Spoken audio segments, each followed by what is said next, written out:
Shalom Aleichem, everybody. It's a pleasure to be back. It's a chizuk for all of us. I think presenting is a chizuk that there are so many people who want to hear.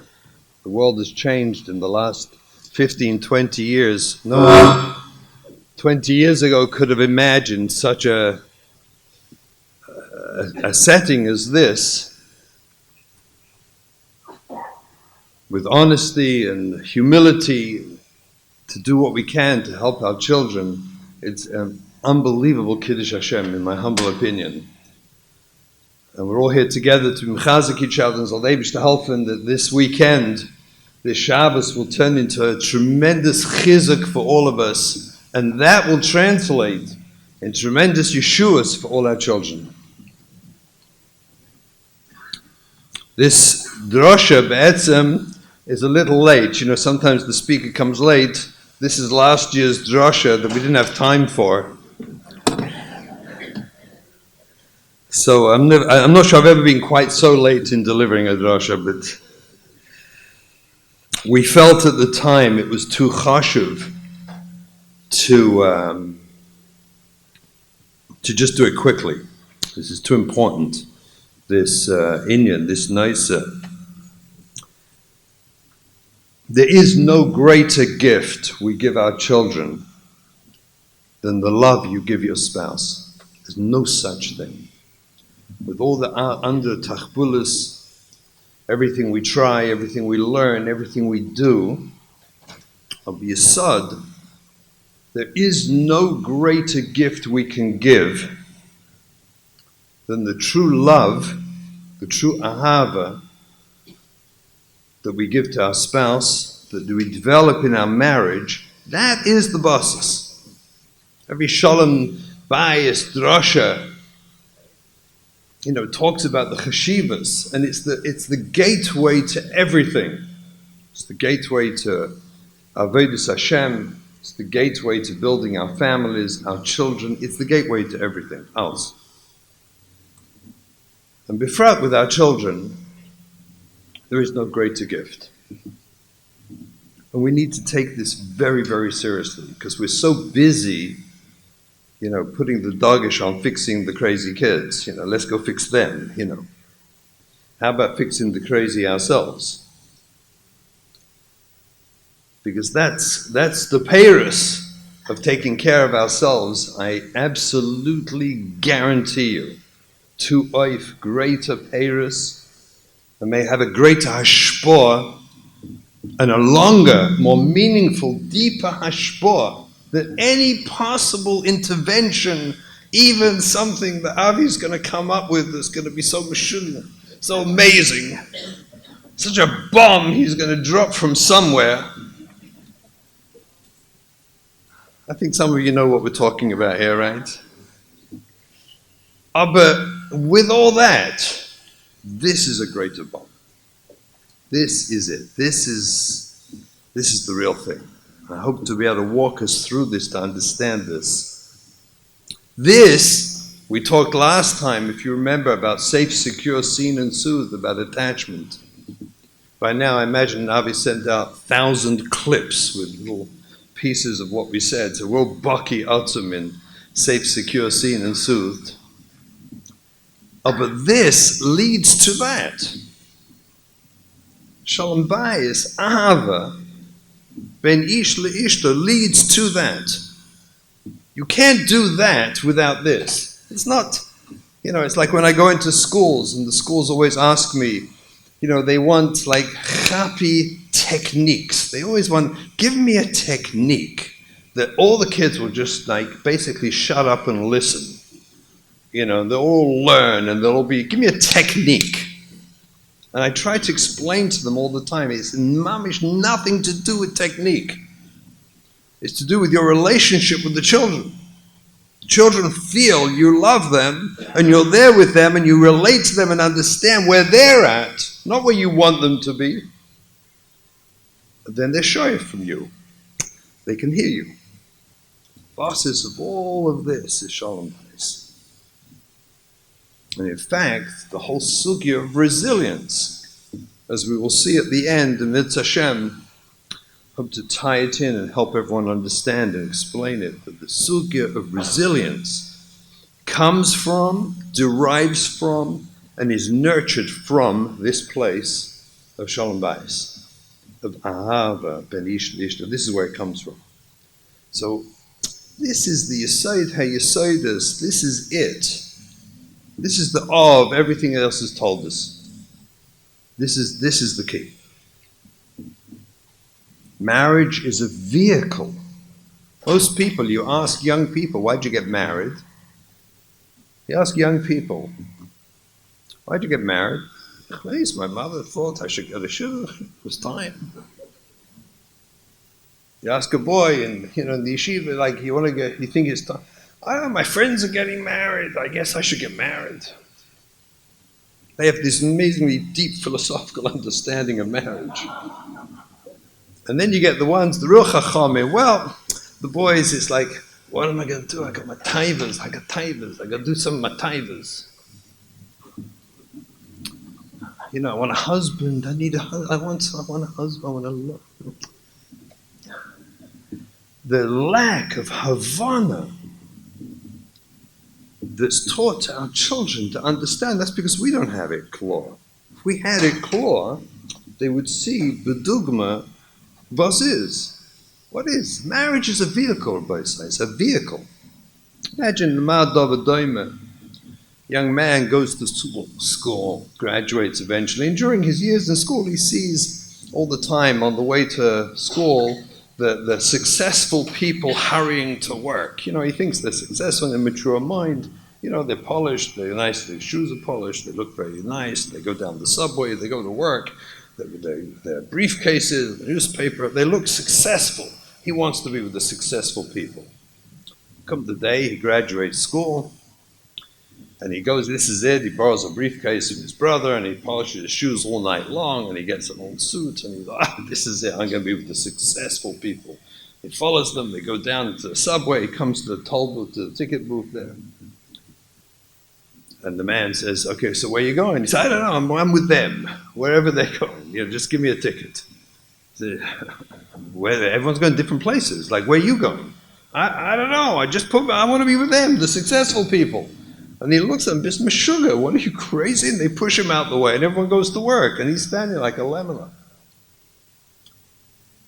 If you want to go on a journey, you got to know where you're going. Where are you going with your marriage? What is the tachlis of your marriage?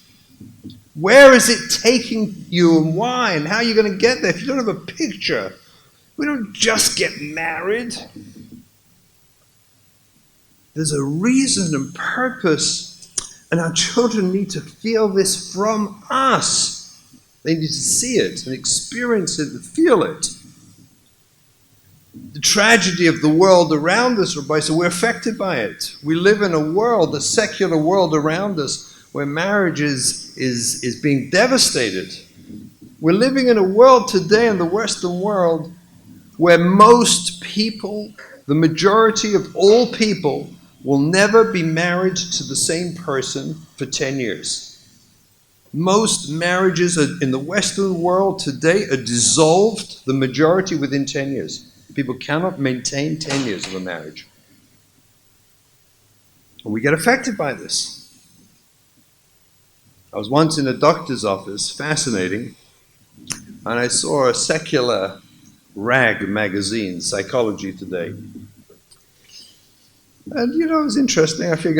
I saw on the front cover 10 ways to improve your marriage. So I couldn't resist it. Pasha couldn't resist it. So I opened up the magazine, take a look. 10 ways from the chachamim of the secular world are going to guide us and advise us. Marvelous how to have good marriage. So I think it was number 7 or 8. State, consider being away from each other more.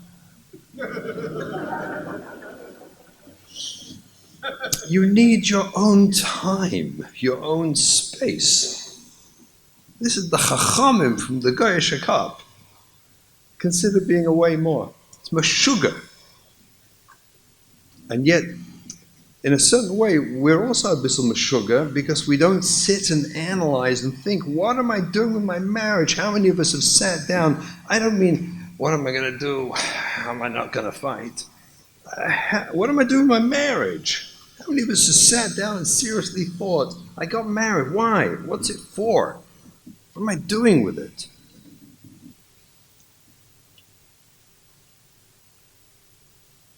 I was once at a Shabbaton, and they asked us an interesting question. I was talking all Shabbos about Torah psychology. So some bright spark challenged me and said, Rabbi Russell, if you keep talking about Torah psychology, so what's the difference between secular psychology and Torah psychology? How do you magdir the difference?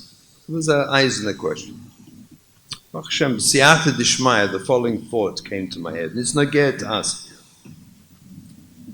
I said like this: secular psychology seeks to help a person be the happiest, most fulfilled person you could possibly be while causing the least harm to everyone around you.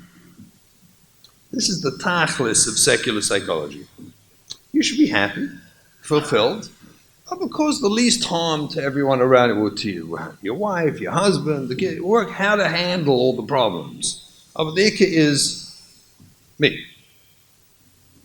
Torah psychology, I would suggest, is how do I become the ultimate mative to everyone around me while preserving the ability to be happy and fulfilled.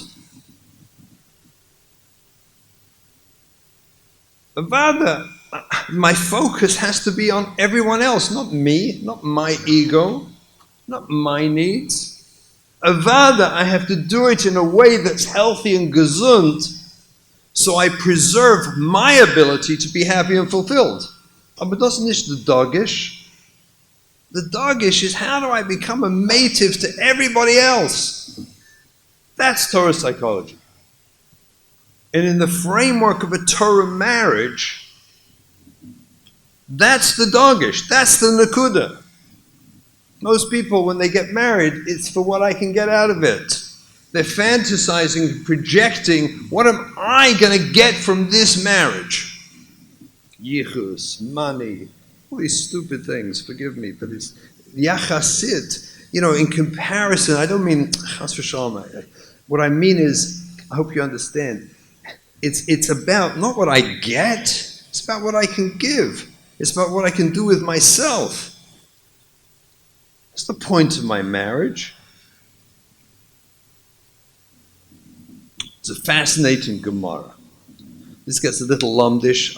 The ladies will forgive me if I lose you. I hope I don't. But just, the men need a bissel Torah or we lose them. They start falling asleep. Okay, they start falling asleep. So we have a bissel Torah to wake up the men. I think the ladies will follow just fine. What? Oh, okay, perfect. The Gemara says like this in the Gemara Saita Yedua, Abayim yoim koidim yitzirus ablad yoytze bas kol v'ameris bas ploini leploini. 40 days before it's machlokes, I'm going to go with conception. 40 days before the moment of conception, it's machlokes, but I'd like to name on that pshat.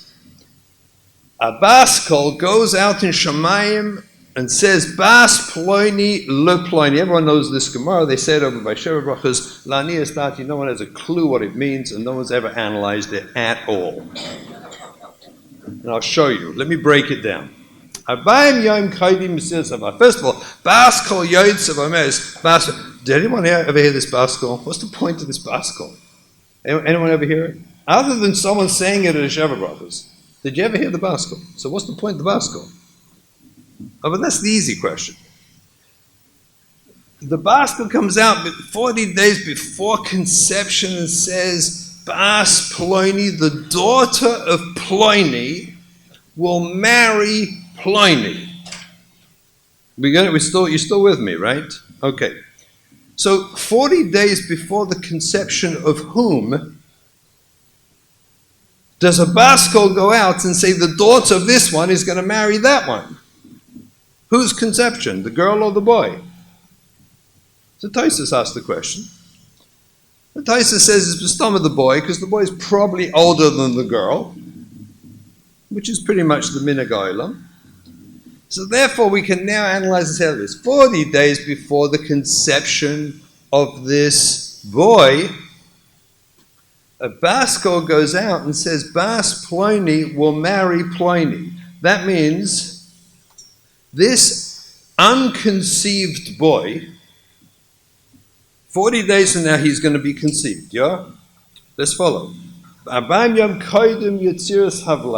days before his Yisirah, if we're going with conception, a baskol goes out and tells us the daughter of someone else, Yankel, is going to marry this boy who will be conceived in 40 days from now. We're still with it, yeah? Let's play this out. A possibility. I'm not saying has to be this, but that's a possibility of what we're talking about, just so we can understand the profundity of this Gemara. Young couple, they get rid of shidduch. Let's say, if you don't mind, we'll start with our Litvisher. Is that okay? Hope so. Okay. So this boy is 23, let's say, and he gets rid of shidduch, a 19-year-old girl. He's in Brisk. She's in BJJ. Sounds all very good. They get rid of shidduch. They come home. Pesach ben Azmanim. It's good. They meet 2-3 times. A shidduch. It's gewaldig. They're going to get married like Bayis. Okay, so now 40 days before, let's say they're zoicha to conceive, Leil Rishon of the Chasna, they conceive. Okay, she conceives, and she has a conception. That means 40 days before the conception, that's about when? I think we passed the date already, no? I think. Right, 40 days before Lag B'Omer, we already passed. That was somewhere like before Pesach. That was when they met, right? So 40 days before Pesach, when they met, they already had a shidduch for their son. We with this? Their son has a shidduch. Because 40 days from now, they're going to get married like B'Omer. They're rushing this thing through. It's the dates, the halls. It's just hard to find halls, Rabbi say. So they found the hall, whatever. It was the Baba's Yotzeit, so it fit. So Bekitzer, 40 days before, was already before Pesach. This couple meet, and they've already, in Shemayim, conceived a son, and Zugapas to this son is a shidduch, the daughter of someone else. And now let's work out who's the daughter here, who's the kala to this boy that's not conceived yet. Who's the kala? It turns out the kala is the oldest daughter and oldest child of a young couple. She's their first, and she was also magically conceived first night they got married. So let's think, where is her father and mother today? So if the boy, her husband's parents, he's 23, she's 19. Let's say the girl's 3 years younger. So that would be the boy is 21, the father of the girl. Are we with it? How old is the wife? We're following here. She's about 16, 17. In fact, if this couple would meet, they'll both get thrown out of school. They'll never get a shidduch. Meanwhile, unbeknown to them, in Shemayim, they're married, have a tachter who has a shidduch.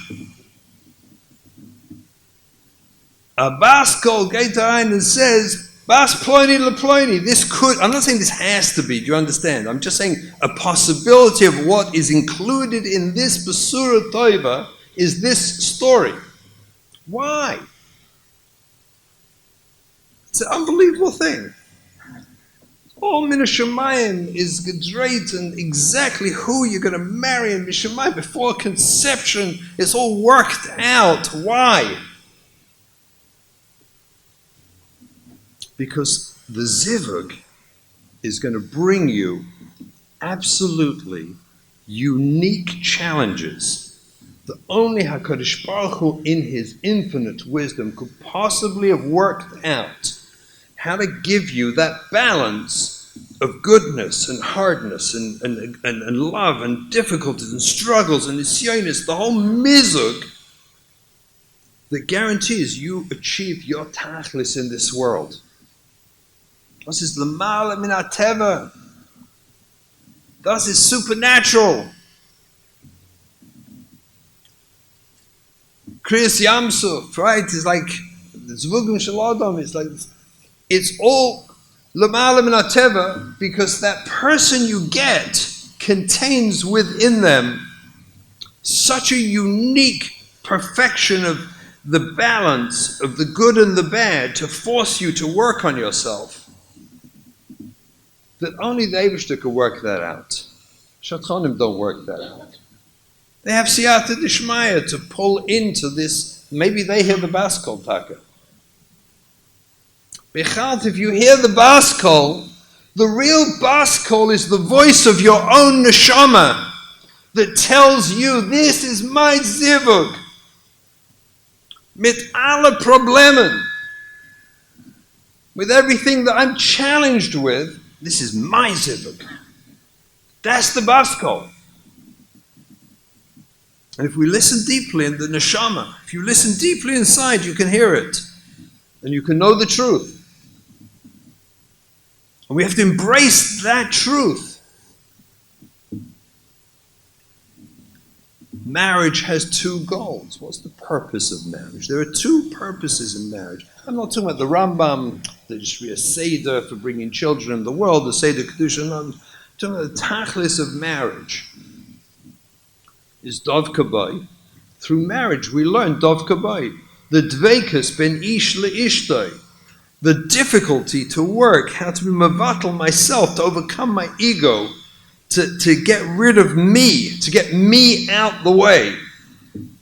In order to have the marriage work properly, I have to get me out of the way.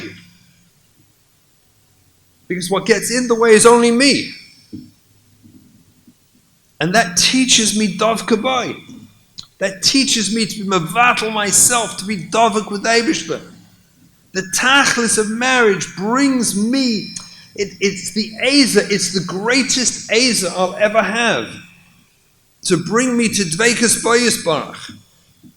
To connect to Rabbi Shalom, because the only thing that stops me connecting to the Rabbi Shalom is me. Is my ego. My self-centeredness. That's what gets in the way. If I get that out of the way, I can connect to Rabbi Shalom. And you can't have a good marriage unless you get yourself out of the way. Because the only thing that gets in the way of a good marriage is yourself. Self-centered needs. I need this. My Unzufriedenkeit with you. That's what gets in the way. So the work of marriage to overcome that's the primary goal of marriage, is to get me out of the way. And through that I learn Dovka Bay. Through that I can come to Dveikus to Rabbi Shalom. And the second purpose of marriage is Tikkun Amidus. It's the greatest possibility to do Tikkun Amidus is marriage. There is no Musa Seder on earth or Musa Sefer that is as profound as looking your spouse in the eye humbly and saying, I was wrong. I was wrong and I hurt you. And I'm so ashamed. I'm embarrassed, I hurt you. There is no Musa Seder or Musa Sefer that can take you to that place of humility, of honesty, of painful awareness. I got in the way, I allowed myself to get in the way, and I hurt you. Marriage is the dual tachlis of Tikkun Amidus. And Dveikus Bayis Barach, it's the holy vehicle of our lives. It's what we were born for. It's the Abayim Yoim Yekodim Sis Havlad, able to put it all together with this unique matzah. that's going to be mobile, that's going to take me to the Eibishter. The Idach Pirusha, everything else is just a Pirush on this. This is the heart. This is the Asad. If we don't see this vehicle, where are we going? Where are we going? What are we doing? Adam Arishon was created du partzufim. Adam Arishon was both man and woman. He was the tachlis of shleimus.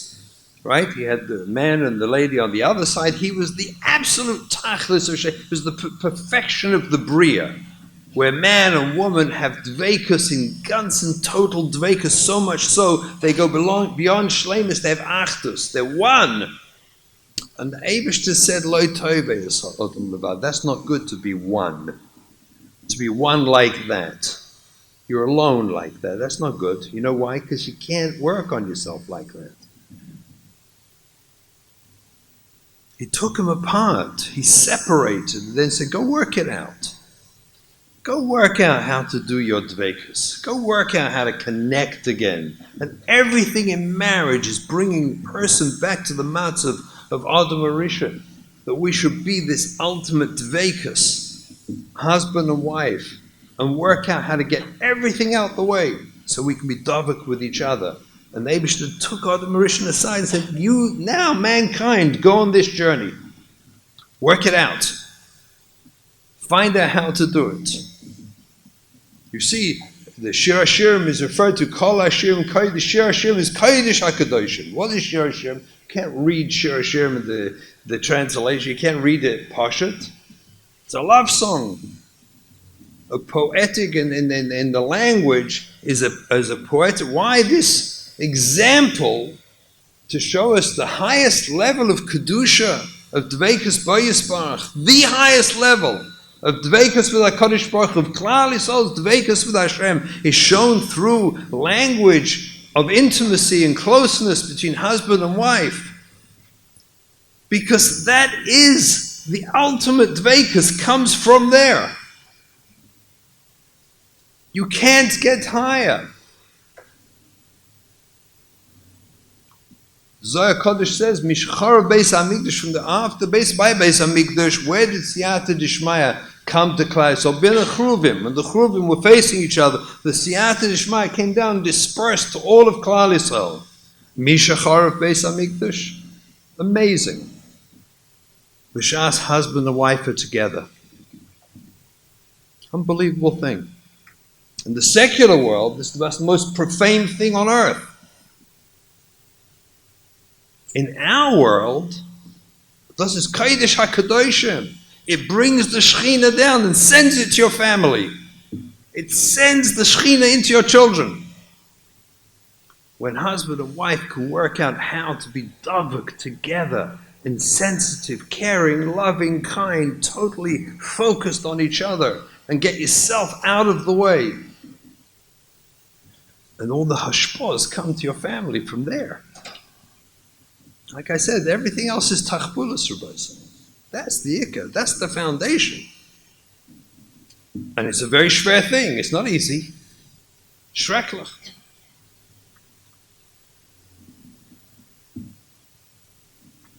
Imagine, there's halachas, fascinating halachas. There's halachas like Lucis Godu. Give an example. Pnei Ketata, says the Gemara. We shouldn't have ketata. We shouldn't be fighting. So Chazal had takonas that we shouldn't fight with each other. There should be shalom between people. So there's various halachas have a takona, and they're because of shalom. So you find by a get, it's a strange thing. The get is the mizbech in Shemayim is yored demos. It's yored demos. It should be the other way around. There was ketata. The husband and wife were fighting. They weren't able to work out the shalom. They didn't have the siyat dishmaya. It didn't work. Happens. But they didn't find one or the other of the siyat dishmaya to make it work. It just didn't happen. And they had katata. They fought. So Adarabah, they did what the Torah says, and they give a get, and they move on and try and find a life without katata, without fighting. So the mizbech should be dancing a rakida. Lachem should come out down to say Baruch Hashem. There's less katata in the world. Go find happiness. Was etwas is Yod Damos? I think Pshat is Pashat. It's the lost opportunity. It's the lost opportunity because in that, Abayim Yom Kaid B'Siras Avlad, lik the opportunity to find the ultimate shleimus, the ultimate dveikus. And it's only in a zivuk. And it's dafka the Mizbeach that we're makarev ourselves to Rabbeinu Shalom through the Mizbeach because it's all about kirva to Rabbeinu Shalom. And that's something to cry about. That's sad. The opportunity that was lost. About the less katota. Makes sense. Of lost opportunity.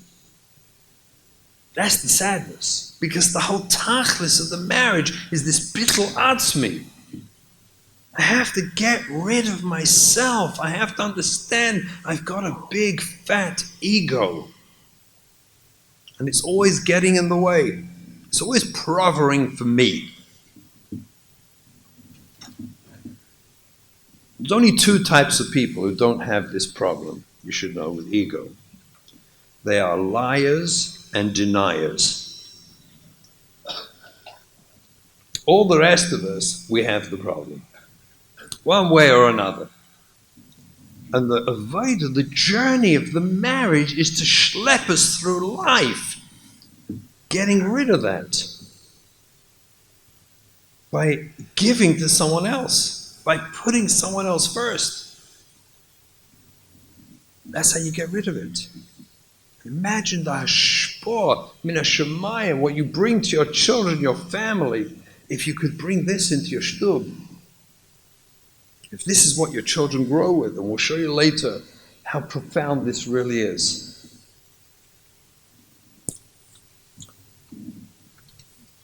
Years ago, I gave a drasha in Lakewood. I went to my Rabbi before, my Rabbi,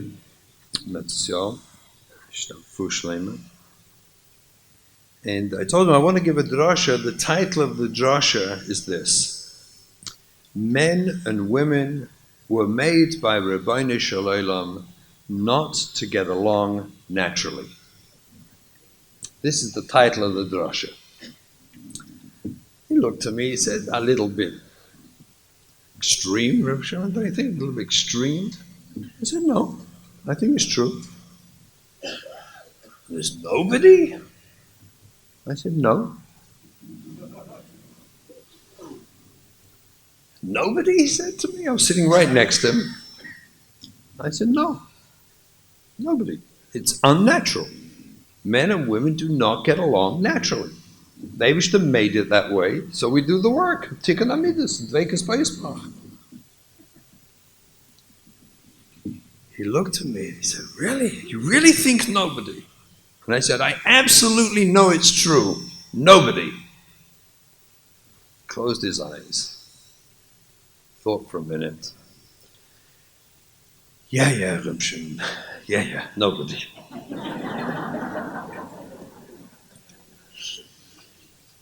I would tell you, Rabbi, I gave this drasha. In those days I had an answer machine. I don't have it anymore. I got rid of it. But I had an answer machine. It was full every day. Every time I got it cleaned up, it was full with people who resonated to that message. They told me in their lives they'd never considered this truth. But it resonated so deeply to the Olam. Men and women were made by Rabbeinu Shalom that we do not get along naturally. We can get along. Don't get too upset. Don't bring out the tissues. It's okay. We can get along. Some of the ladies are thinking of leaving. The men left.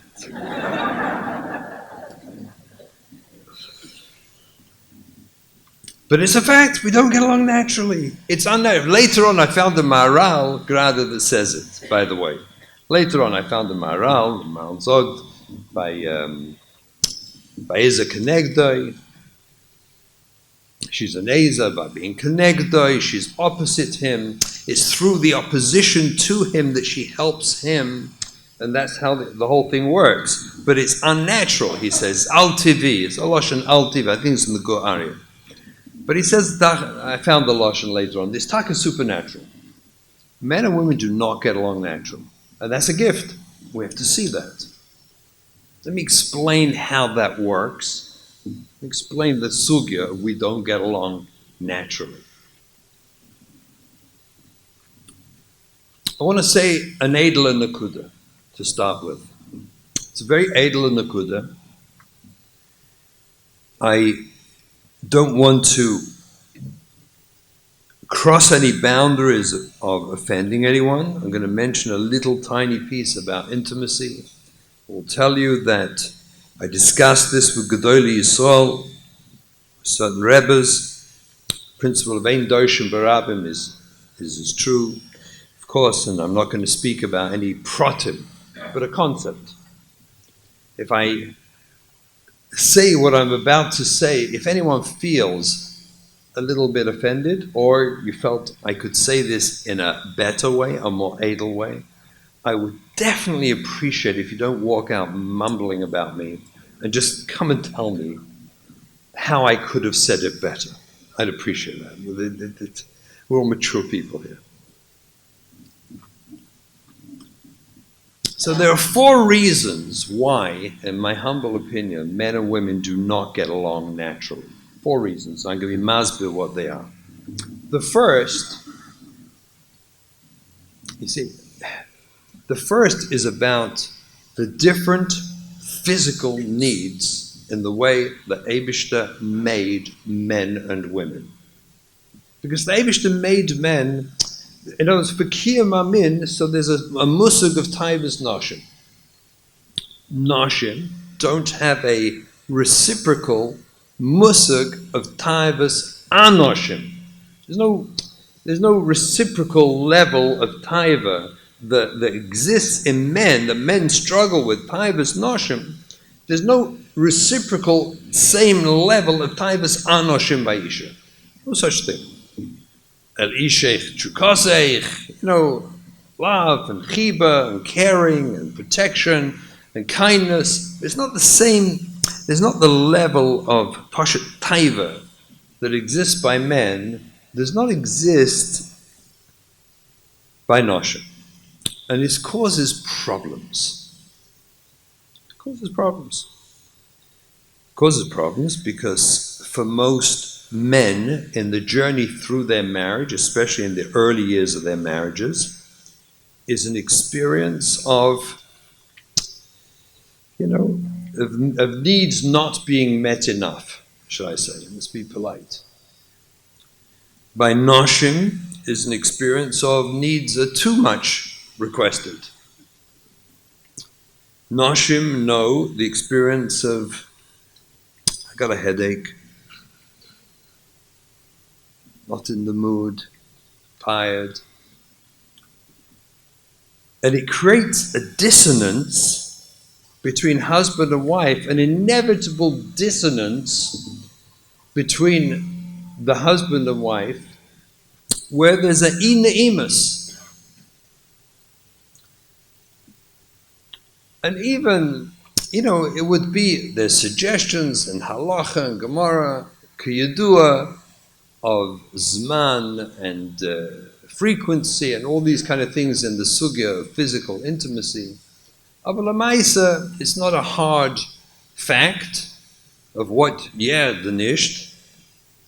And it leaves men often feeling rejected, disappointed, hurt. Every man knows that experience. Or an Isha feeling pressured, guilted, also pressured. Why did Eibishter do this? Why did Eibishter do this to us? Why didn't he give us the same needs and feelings and desires so it would stim? Olam chesed yiboneh. Eibishter created the world to do chesed with us. Wouldn't that have been a convenient chesed if he'd stimmed it for us? Or maybe no one should have any needs at all, and there's no needs, there's just a cold, cut and dry mitzvah, a zman, a shir, without needs involved. that would also make it easier. But the Eibishter gave us these needs. Why? If Olam Chesed Yibona, why? Why did he create that dissonance, that struggle, that conflict, subtle sometimes and less subtle other times? Why? Nichalt, because it guarantees we have to work on ourselves. It creates a matzav of sensitivity and tuning in where you have to tune in. You have to be sensitive. You have to put your own needs aside for the other person. You have to put your ego aside, your own needs. You have to put it aside.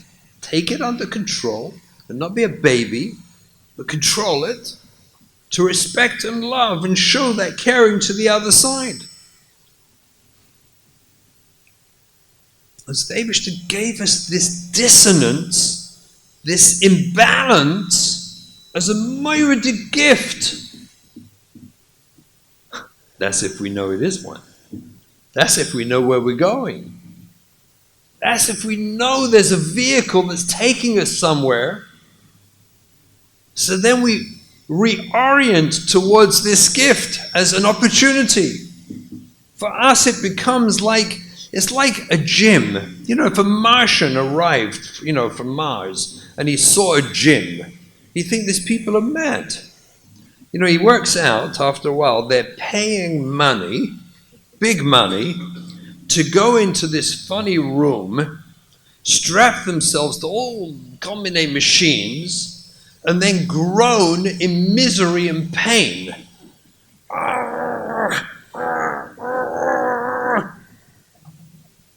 The Martian would look at us, sugar, these earthlings. Are they crazy? They're paying a commodity called money that's very important to them, and a lot of it, to go in and make themselves miserable. What are they doing? It would look like a modern cook. Equally strange would be if you went into a gym and paid a lot of money, and you start going, and they run over to you, the people around the gym, oh, quick, take off a few pounds there. Yeah, I see that's too hard for you. Until you can, oh yeah, that's okay, now that's fine. That's fine. That's good now, yeah. It's sugar. All of us, every Baal Maven understands that the resistance of the machines that causes the sweating and the work is exactly why you're there.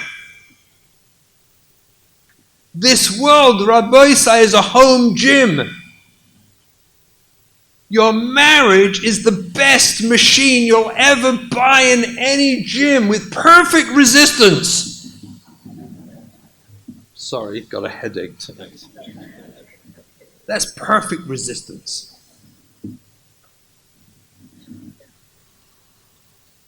And under the drasha, I'll explain how to handle that, but not now. It is a chesed from the Eibishter to create that dissonance, and it never goes away. It's always really there, and it shafts such a beautiful opportunity for all of us to mechazik ourselves and work on our midas and character and personality. It's mamish a gift from Rabbi Shalom. That's reason number one. We don't get along naturally. Reason number two, everybody knows, but I want to be mavaya anyway. Reason number two, men, kiyadua, if anyone has read the Men Are From Mars, Women Are From Venus, the original book, it was a very, very good book. And he said a basic yesod. Personally, I hate him. I wish I'd written the book. I didn't. Finished the muzzle, he made millions of dollars. But there it is. It's a wonderful book. And in there he explains that men are primarily outcome-oriented, and Noshim, Ruba Dekula, are primarily process-oriented. Now that does not mean that Noshim do not like outcome. They do. They do. They just love the process. By Noshim, the process of life is as much life itself as the outcome of life. By men, the process is driving me crazy. Actually, the book was written for Noshim. It's a fascinating mistake he made. He wrote the book for women. I guess he assumed only women were going to read it. Because each time he says a yesod, he gives 5 or 6 examples of the same yesod. That's process. Women love that. They could read it again and again and again. They could hear this drasha tomorrow. Again, they'd all turn up. I promise you. The men are barely staying. You say it. You gave one example, Rabbi Shimon. What do you have to give a second example for? I got it. Achapt. Move on. Move on. It's dragging. It's dragging. That's what they're feeling already. I'm telling you. They're laughing. They know I'm right. See, now they begin looking at their watches. Give you a marshal, a young couple. This young couple, yeshivish young couple, they moved to Eretz Yisrael, they get married, beautiful couple. They learn in Koil many years. First, 4 or 5 years, they come home for Pesach. The parents bring them in. And 5, 6 years into the marriage, the parents have smaller homes. They made many more chasnas. So they come up with an einfall. They really don't have room. This couple already have 3 little kids. And there was talk of maybe staying and making their own Pesach. So the parents, both sides, discussed. They said, okay, if you want to make your own Pesach, anyway, it's hard with the rooms and everything else. We'll give you money, make your own Pesach. They said, Gavaldik. They want to bring one night boys, Bali Tshuva boys. Second night they'll bring Bali Tshuva girls. It'll be Gavaldik. They'll make a Kiddush Hashem. They're staying for Pesach. Eretz Yisrael, Gavaldik. Anyway, it's their first Pesach. Everyone knows Pesach is Nishpashet. Organizing Pesach. So they try to get their Pesach organized. And they're running very late. They have a 4-year-old, they have a 2-year-old, she's nursing, they got a little baby. It's a matzav over there. The kids, and he's running around clueless about what to do. She at least helped her mother, so she has a musag. He was always in yeshiva, has no clue, Pesach, what you're meant to do. She is tichtig, she's nursing, she's taking care of the 2 kids, and she's giving him instructions from the bedroom what to do, and they're working it out. The kids they're pretty close. There's not much room. Eretz Yisrael, the closets, the cabinets, they stuff the chometz kalim under the sink. They seal it up with duct tape. She, of course, goes back with duct tape. He has no clue what it is. Women always know about duct tape. Men really should know, because women always have a roll somewhere, just in case. Anyway, so she's got the duct tape. She says, she seals it up. It's good. And Maisa, the sink is now full with the inserts. It's full of kalim. She has to make a suda. She hasn't even started yet. It's late in the afternoon. When he announces, she's in the bedroom nursing, and he announces, I think there's water dripping out from the cabinet under the sink. There's water. He's trying to wash the dishes. There's water. She says, you're probably splashing over the top. He says, no, I can tell you it's coming out. I see it. The duct tape is beginning to peel. She said, Gewalt. She chaps in a moment. You must have stuffed too many kalim in the bottom, and it moved the U thing under there, and it got weak, right? And there's water coming out. He says, what should I do? What does any man say? What should I do? She says, first you calm down. Calm down. We're going to make Pesach. It's going to be fine. Take all the kalim out.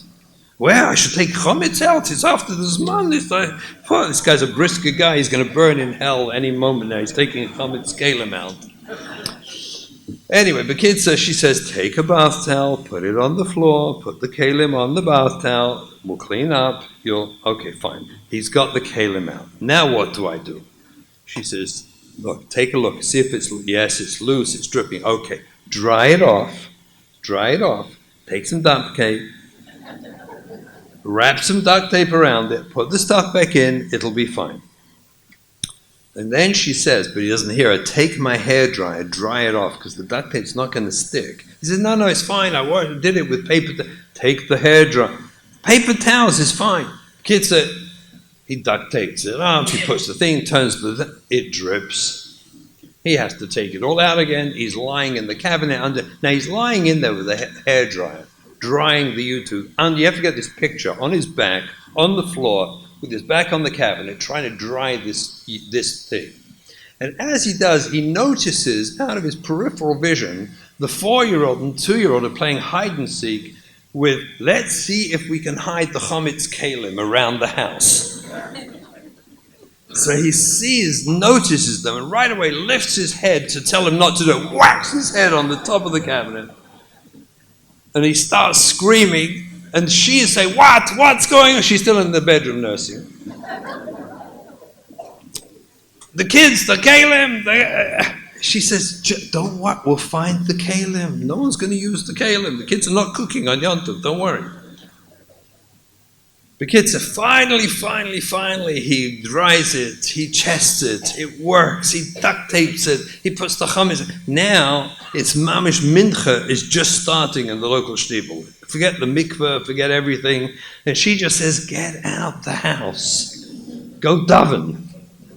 I'll take care of it. And I think someone had this experience of it. She just says, get out the house. We all know that feeling. And he goes to mincha. So he runs in, they started mincha already, so he pulls himself together, feeling miserable. He didn't go to the mikveh, his first Pesach, but there it is, Tisha Kabin in the shower. He got the shower from the drain there. And he starts davening mincha, and he finishes, and by the end of mincha, he's beruhiged himself, and now he has to think, I got boys from Bali Chubas, he's got to get 50 million Torahs ready for these boys, which type of Torahs. He can't speak brisker Torah here, so he's like, got an art scroll to see if he can work something out here. And he sits down, and one of his friends sees him, and he says to him, Yanko, how you doing? Good Yom Tov. He said, Good Yom Tov. He says, no, how is it making your first Yom Tov? And he turns and says, yeah, Baruch Hashem, fine, Baruch Hashem. It's good. That's it. Okay. Did we fix the pipe? Is there water leaking? So why are we going to talk about it? They make a beautiful 2-day Yom Tov. First day Chol HaMoed. She has a baba in Bnei Brak. So they go to Bnei Brak. First day Yom Tov. They come to Bnei Brak, they walk in, Baba and Zayda, they're sitting there. Einechach, you're here. Nu, how was your first Yom Tov? And she says, let me tell you, Bobby, it was amazing. And she goes through the whole story with the duct tape and the pipe and the kids running, and he whacked his head. Look, you see the mark on his head. You see, and she's nachas, you can't imagine, enjoying this story of how. And then finally we got it together. He went to shul, and he came over, we did it, and we had a beautiful seder, and it's all part of her picture of life, and it was geschmack and gewaldig. And Bobby's sitting there, mamish, enjoying this story. Wow, this is amazing. Kids, so they leave on the way home, they get out of the house, and he is burning. Burning! Why'd you have to embarrass me? I'm so embarrassed. About what? She says. What? The whole story, you made me look like such a fool. It's just a story. It just happened. No one thinks you're a fool. You fixed it. It's just life. No, you made me like a fool. And the whole way home, he doesn't talk to her. He's all miserable. And she's like sitting there. What did I do? What did I do? Okay, they make up. Life goes on. He goes Mincha Ma'ariv, goes Shachris. Next day, Bayit Vagan, he's got an uncle. They go visit the uncle. They walk in. And his auntie gives her a kiss, sit down. No, how was your first Yom Tov? Auntie, let me tell you this story. It was so interesting. And she goes through the whole story again.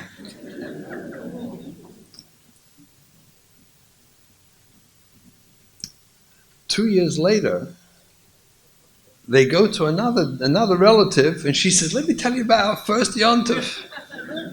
She'll be an altar baba with Einiklach. And let me tell you, Shefel, about my first Pesach. To Nashim, the process, the storyline, is just as chashuv as whether or not the drain got fixed. To us, I got my toolbox, I fixed it, what do we have to talk about it for?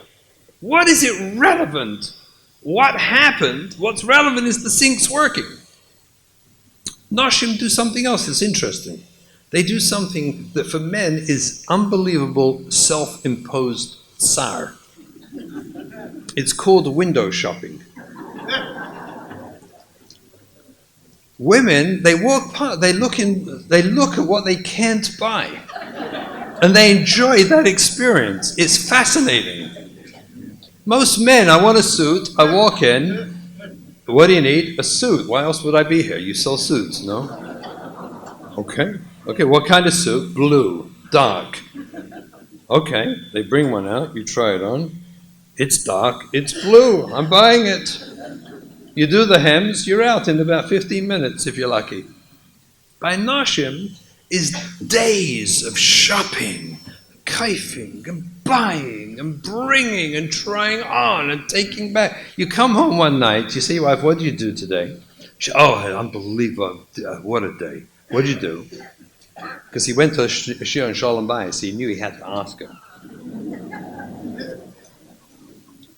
So he asked her what to do. And she tells him, she said, well, I went to the store, I needed a top to match the shoes, to match the thing for my sister's chasna that's coming up. It has to be, and the theme is blue, and it has to be this, and whatever. And I had a skirt, but I didn't have a top. So she spent all day looking for this top, and she brought back, and it didn't quite match in the light. It's the wrong light. Which light? You have to go in the street, and it was overcast. But the hall has fluorescence. Which hall is the chasna in? And they have a cheshbon notion about which hall, because they know the lighting. It's amazing. So they know what they're going to look like. It's amazing. And meanwhile, what does she do? At the end of this next hour and a half story about what she did, you find out she returned everything. Not a piece did she keep. And she calls this a good day. She went shopping.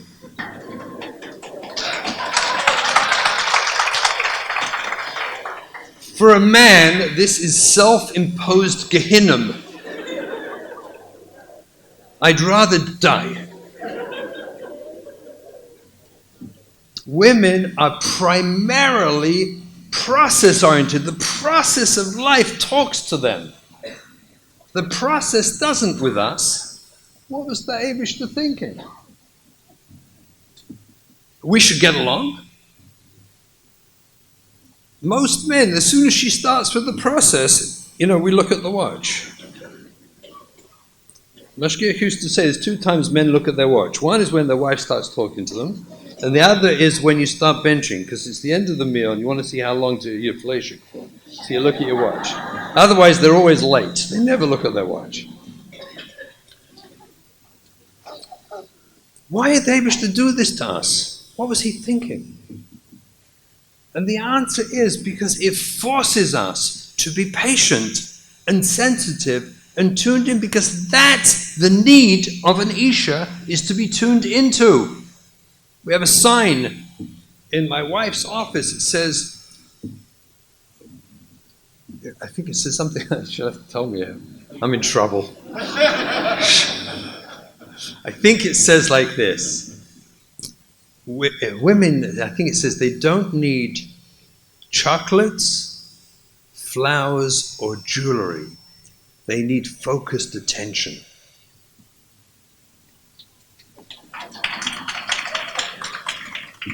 Focused attention. What's the hardest thing for us to do? Focused attention. Yeah, I gave you some jewelry. You're not happy? Didn't I buy you something? And the Eibishter did this for us as a gift. He could have made us all have the same temperament. But he dafka didn't. In order that we should work on ourselves, on our midas, on our character, our personality, that we work on ourselves to work out how to shtim. That's the gift. That's how we reach Dov Kabbai. And that's the second reason why we cannot get along naturally. The third reason is personality. This applies both to men and women, but kal v'chaim men and women. Because the nature and personalities of men and women are different. There are the Gaon Tainas, there's a Zohar Kodesh that says there are shivim koiches lenefesh. That means there are 70 qualities that make up personality, like sensitivity and kindness and anger and frustration and happiness and love. There are 70 different qualities to the nefesh. I always wondered, the Rambam says, Kishem shepartzufeim einu doim kach deoseim einu doim. Just like your faces are different, not even doima, your deus, that's your personality, your philosophy of life, einu doim. Not even doima. How did the Rambam know this for sure? I once said this to a Sheva Brachos. I have a brother who's a Bissel mathematician.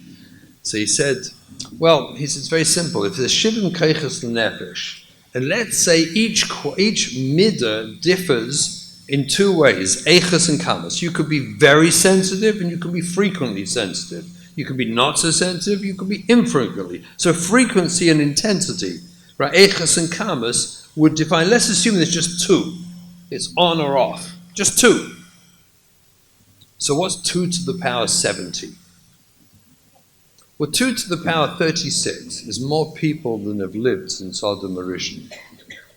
So 2 to the power 70, I wouldn't bother trying to work it out. So it's not shaykh that two people should be doima, and befrat that women, noshim, have a different set of personality traits. Sensitivity is a perfect example. Women are simply, because of their maternal instinct, what's demanded of noshim to be to have and carry a baby and give of herself to a baby the way she does, demands a different type of sensitivity that men don't. We do not have a maternal instinct. We don't have it. In personality, the chances of an ish and isha having the same personality is zero. Zero. So how exactly are you meant to get along? Your personality defines how you experience and relate to life, how you feel about things. But ain't a daimim. And so that's the third reason that men and women cannot get along naturally. It's impossible. It's not shaykh. Our personalities are just different. As much as you think you can come from the same shtibel, the same little place, where the same town, same village. Personalities are completely different. There's efsha. It's impossible that a man and woman will have the same personality or personality traits. That means we will irk each other. We will bother each other. There are things we do that will bother the husband, that will bother the wife will bother the husband in personality, in the way you do things, the way you think about things, the way you function and think and everything. So what was the Hebishter thinking? How are we meant to get along and have this love and have this Shalom Bayis when our personalities are so completely different? How's this meant to work? Opposite again, the same Yesod. It forces us to work. Thus is the gift. It's the home gym. It makes us work. There's 3 reasons. And the last reason is culture. Culture. The chance in this world, especially we live in, but it's always been this way, but befrat in the world we live in today, what's the chance of 2 people having the exact same culture? People today marry people from different countries, from different backgrounds, different chassidusim. And each one has its own culture, its own flavor. I grew up, I'm English, I think it's pretty obvious, correct? Yeah? It slipped through somewhere. My wife married me for my accent, so I have to keep it. So, I'm English, she was American, I got married. I expected supper. I thought that was normal. I didn't know Americans don't have supper. Everyone's like busy, working. On Shabbos you have supper. Otherwise the mother's busy giving the kids from 4 o'clock to 7 o'clock. It's like non-stop, she's noshing with them. Your husband will come in, help himself, take something, not take something. We're going running to a board, we're running to a chasna. Supper happens somewhere. But we grew up in a family, 6 o'clock was family supper. My father came home from work, we sat around, we had supper, we talked. That's culture. European culture is very, very different to American culture. I once gave a drasha, I don't want to say where, I got in such trouble I can't even tell you. After this drasha, usually people come over to me and say, Shimon, it's so beautiful, you spoke so nicely. You know, you get like, this couple came over and said, we must speak to you. I figured, okay, they want some chizuk. They pulled me into a room and they screamed at me. Who gave you rishus to embarrass us publicly? Which Rav set you up? We want to know, we demand to know. It's like, I know what they're talking about. I made it up. I never, ever say over exact stories of anything. Every story I say is really a composite of bits and pieces of different people's lives and parts. I'm very makpid on it. I never say a story that, except in my own life, my own stories about me, but otherwise I never say a story that actually, it's bits and pieces. And I made it up. I'll tell you the story. The story was I saw a young couple get married, Shivish couple, nice young couple. And they go live near the girl's parents, wealthy people, and after a few years they live in various rentals. The shver says it's time, we should buy you a house, and they bought a house for them, and they have to do renovations. They fix the house up.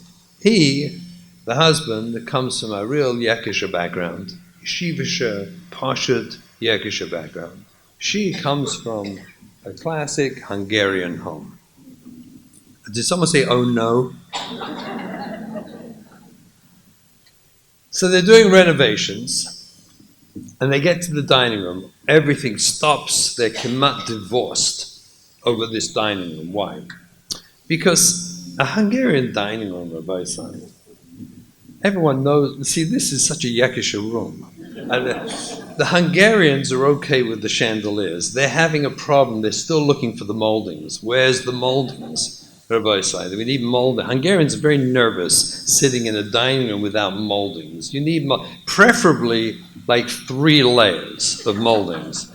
And real Hungarians, the middle one should have grapes carved into it. Right? That's a dining room. What's a dining room without moldings? Crown mold, a wall hits a ceiling. What's that? It's like, it's bare. It's like walking around without clothes. It's like not nice. That's a Hungarian dining room. A Yekisha dining room, it's amazing. A wall hits the ceiling. And there's nothing in the middle. It's just like a line. This is painted, and this is painted, and everyone's happy. What do you need moldings? That's Moses. You need moldings? All right, I'm asking you. Want one molding? One thin strip to hide the line. Masking.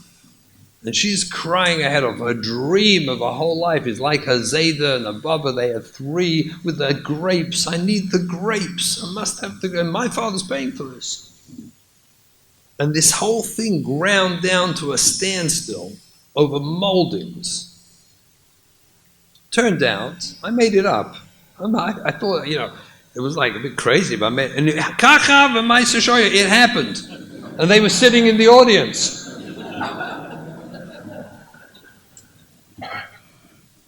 Culture's a funny thing. In England, if you buy a table in England, any sophisticated Englishman knows this, you put your hand under the table and you feel the finish. Is it finished underneath? If it's finished, you know it's a quality piece of table. You check underneath to see, because a craftsman finishes underneath. Maybe someone will drop something on the floor, they'll kneel down, they'll notice underneath. So a craftsman finishes a table. In America, everything gets thrown away. So when you're finishing under the table, it's a total waste of time. As long as it looks fancy and lacquered, and it looks like a piece of work of art, we'll throw it away anyway after a while. Who cares? We're going to get a new one in 2 years. So it's a different culture. Dressing, acting. A Shabbos table has a culture to how you run a Shabbos table. How many places you have a home where the culture of your home demands that if the father, who happens to be the Gadol Hador, let's be real, when he says a Dvar Torah, everyone is absolutely silent. You have to sit there and pay interest. You have to pay attention for 20 minutes at least while he's darshaning. Other homes, He's lucky he gets in a 2-minute vote with a thing, and whoever's listening is listening, and whoever's not is not. There's a culture to how people run their lives, their homes. What's the chance of a husband and wife having the same culture? The exact same culture in their values, their furniture. We didn't buy when we first got married. I told my wife, let's not buy furniture. Let's get secondhand for the first few years. It'll take, I think, 4 or 5 years, and then maybe we'll have similar taste. Kachava, 5 years later, we have very similar taste. We bought furniture. But originally we bought secondhand because he didn't care. It just wasn't that important. Culture could destroy your life because you can't debate culture. See, people think their culture is right. It's so fascinating. Everyone thinks my culture is the right culture. There's a way you should, there's one button. People tell me, my kids will tell me, you're not allowed to do 2 buttons when you button your jacket. You only 1 button. Why? Who made this up? Where? Which book? I'm just going to do the second one. Tai, you look like Nebi. Where? Nebi, I got 2 buttons. I'm cold. What? No. Today the hats, you see the boy, suddenly the brims got smaller. Why is this with the small brims? Right? I walk into a store, I ask for a hat. They say, I'm sorry, we don't have one like yours. I say, do you have an antique? Can I, what? I'm not wearing one of those small brims. No, thank you. There has to be a big normal brim. It's not normal anymore, Shimon. It's not normal. What happened? Culture. You can't debate culture. Culture doesn't have a right or wrong. So the beauty of culture is tuning in to someone else's culture and honoring them and recognizing it simply is something that makes them feel good is an act of love. Not tuning it is an act of war. Just simply working on myself to tune in and say, there's no right or wrong in moldings. If this makes you happy and we can afford it, Gesundheit. Gesundheit. What do I care? It makes you happy.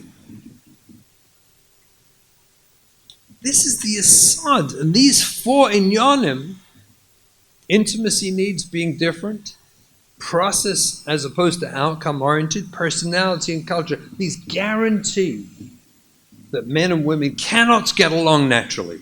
Impossible. No such Messias, never was, never will be.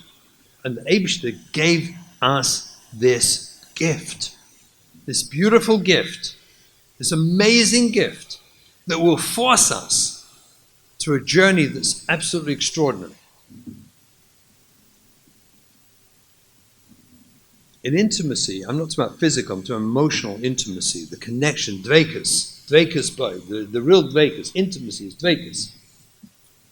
There's also 4 levels. The lowest level is physical intimacy, physical dveikus, okay.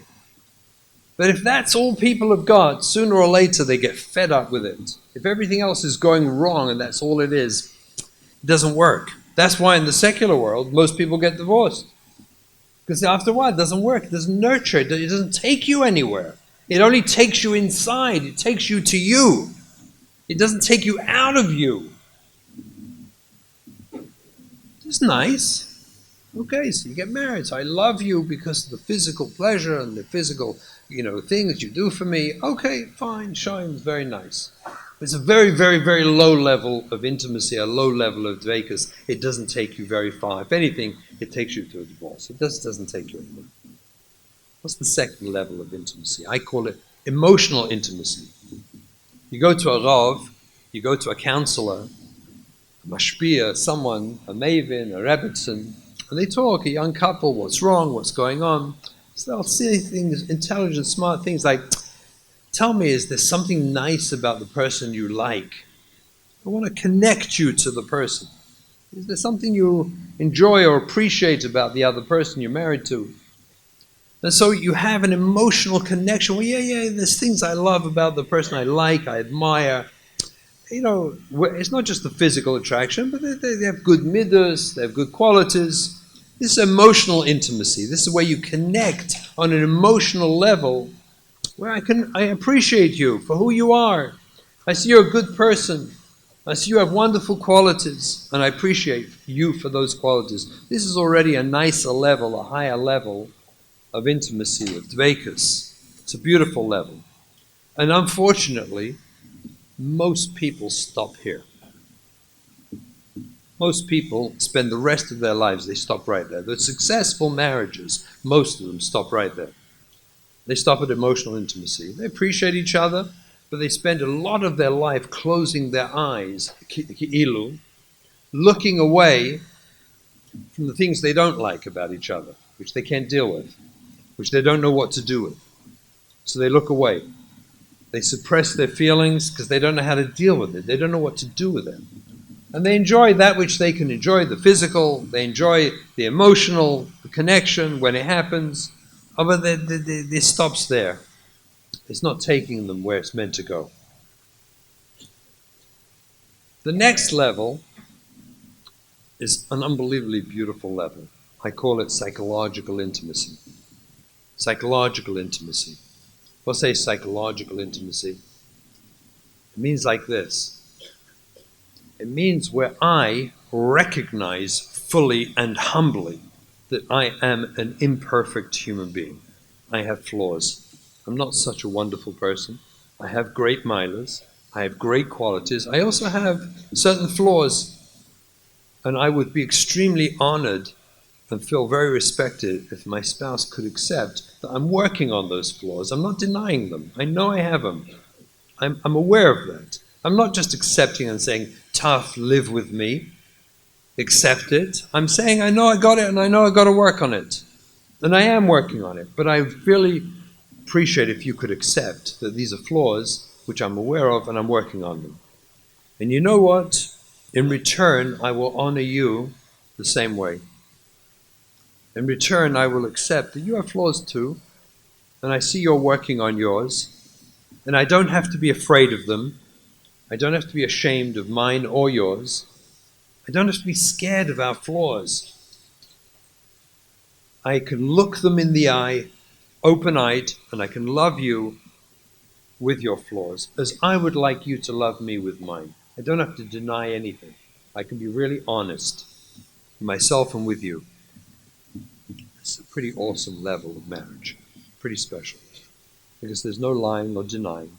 There's two humble people trying to work together to grow, to work on their midas, to do the work the Eibishter gave us to do in this world, to use the vehicle of their marriage to come to Rabbi Shalom. It's very special. It's beautiful. But it's still not the highest level. Listen to this. See, on the first level is I love you because of the physical benefits and pleasures of the relationship. On the second level, not just that, I love you because you're a good person. You're a kind person. You have very many milas, and I appreciate your milas. I love you because of that. On the third level is I love you for everything you are, despite the fact that I can be completely honest about what my chesonis are, what your chesonis, I can love you anyway.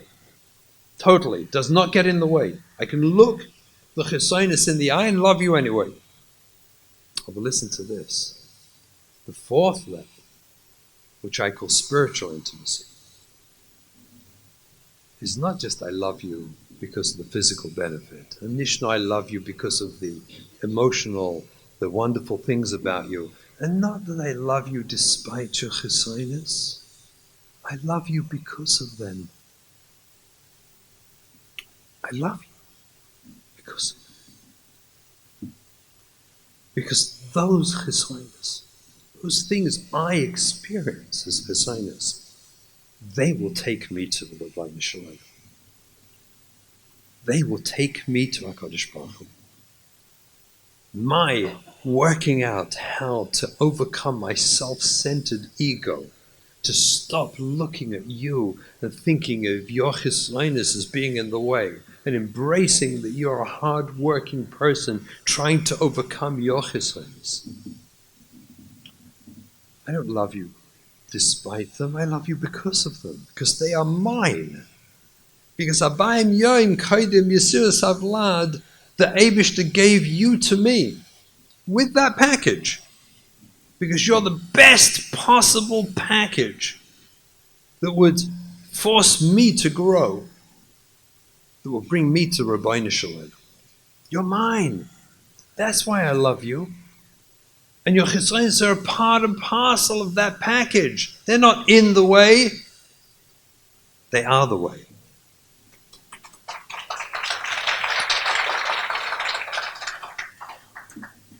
What is the essence of love? What is the essence of love? How do you define love? I'm going to say this twice. What is love? Love is the emotion, experience, or feeling that occurs when on a consistent basis, husband and wife are able to put the other's needs before their own needs when the two sets of needs are in conflict. If you want to feel love, that's when you feel it. The rest of the time you don't feel love, you feel pleasure.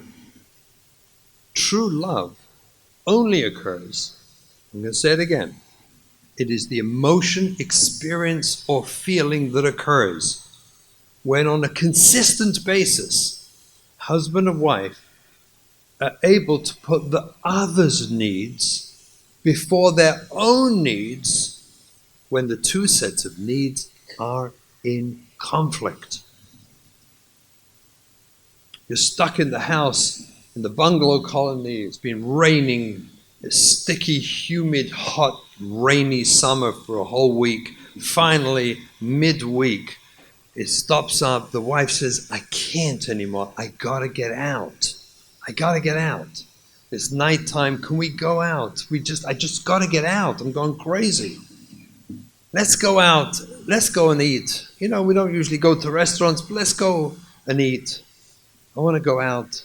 You know, I fancy, let's go out and eat. And he said, fine, okay, sure, no problem. What do you want to do? She says, you know, a fish restaurant, dairy. I like to go. Women like dairy or fish. You know, that's what women prefer generally. So I want, you know, dairy. He says, look, I'm happy to go out. But, you know, if we're going anyway, we may as well go to a fleischig place, you know. Let's go enjoy, you know, if we're going anyway. And she says, you know, I've eaten all day. I'm really not even hungry. I just want to go out and spend some time together. Dairy, it's light, it's easy. If you don't mind, I want to... Listen, if you insist on dairy, you know, I'll go dairy. I don't like dairy. It gives me stomach pains. You know, I like a steak, you know. Mind you, he just had supper. But, you know... Fine, she says, fine, we'll go fly. All right, don't get so... What are you getting so upset about? I'm getting upset. I want to go out, and you're telling me hijacking my whole... I'm hijacking. So why are you starting up with me? Fine, I don't want to go out. And she starts crying. I don't want to go out. I'm fine. I'm just going to go to bed. Now you're going to bed? What do you make a whole thing for here? Well, let's go out. So we'll go dairy. We'll do dairy. Fine. Okay. I won't even eat. It's fine.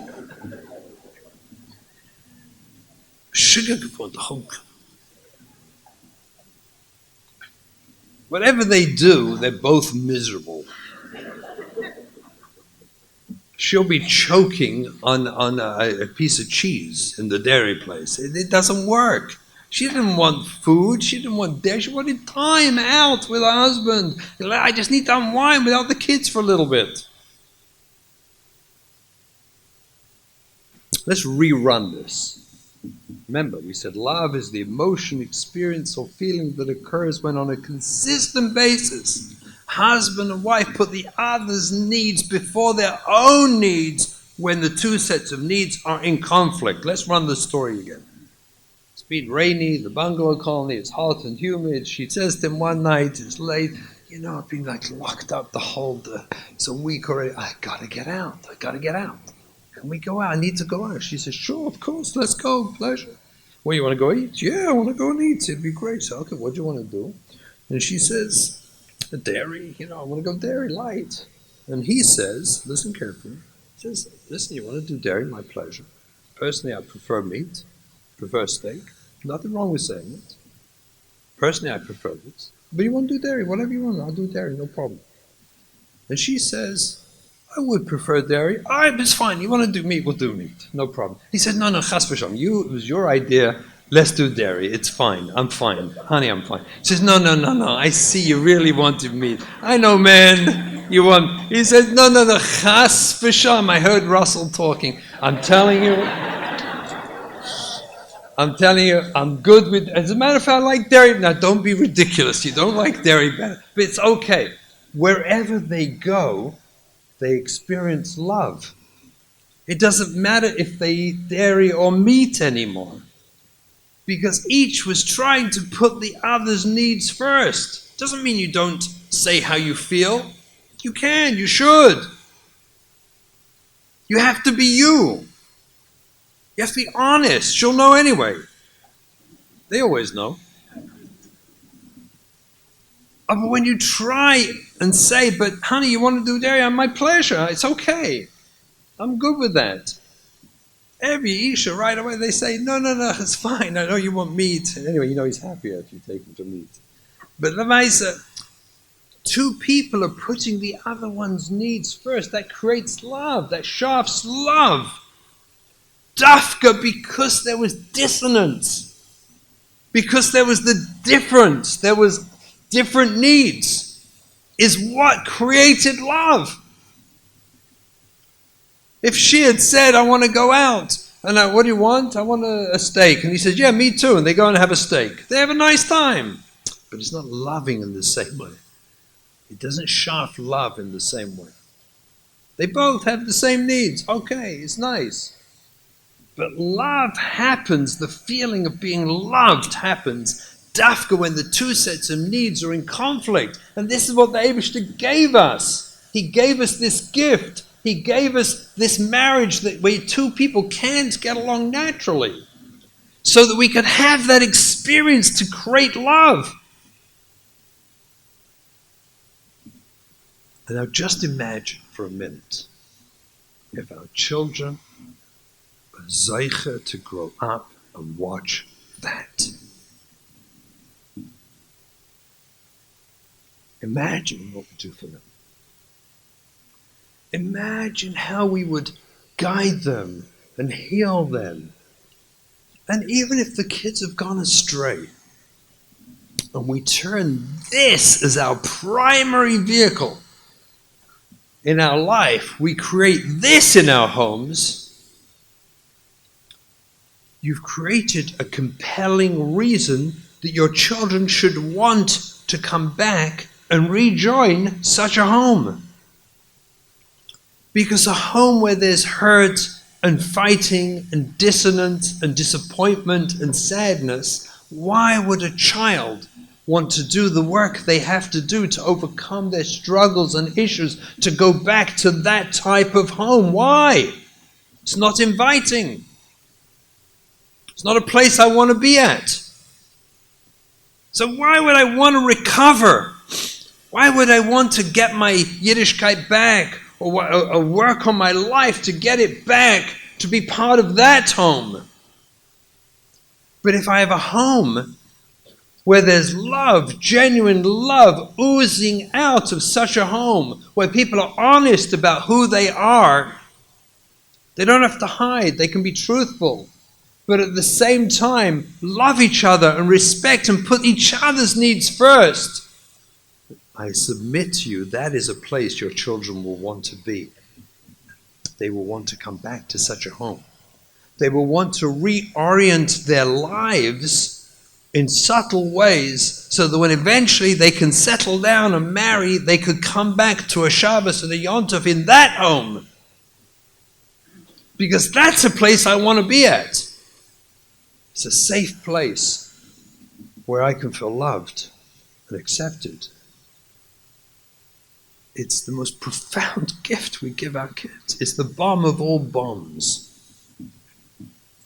Is that we make our marriages into this. And I'll tell you one last thought. When we walk around miserable with each other, chas v'shalom, we are telling our children, I am not merutza with the Rabbi Shalom.